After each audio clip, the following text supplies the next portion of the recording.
ইনশাআল্লাহ এই দোয়ার উপর যারা আমল করবে আল্লাহ পাক তাকে প্রশস্ত সদর দিবেন, জ্ঞান দিবেন, সাহস দিবেন। ডক্টর জাকির নায়েক এই দোয়াটার উপর খুব বেশি আমল করেন। আপনারা কি দেখেছেন না লেকচারে? এই দোয়াটার ব্যাপক ফজিলত আছে। তো মুসা আলাইহিস সালাম বলছেন, আল্লাহ আমার এই সমস্যা, আল্লাহ বলছেন এই দোয়া করো, রব্বিশ রহলি সদরি। আমরা কি দোয়া করবো তাহলে? রব্বিশ রহলি সদরি, আল্লাহ আমার এই কলিজাটা বড় করে দাও। মানে আমার কলিজা বড় করো মানে কি? সাহস বাড়িয়ে দাও। দিনের দাওয়াত দেওয়ার জন্য কি লাগে? সাহস। আমার সাহস বাড়িয়ে দাও। একজন আলেম বলেছিলেন 3টা জিনিস লাগে, জ্ঞান, সাহস, ধৈর্য। দিনের দাওয়াত দিতে এবং দিন বিজয় করতে 3টা জিনিস লাগবে, জ্ঞান, সাহস, ধৈর্য।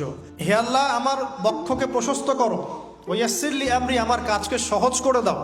আমার কাজ সহজ নয়, কাজটা সহজ করে দাও। ওয়াহলুল উকদাতাম মিন লিসানি, আমার জড়তা আছে জিহ্বায়, দূর করে দাও। ইয়াফকাহু কওলি, যাতে করে আমার কথা মানুষ বুঝতে পারে। ডক্টর জাকির নায়েক এই দোয়াটার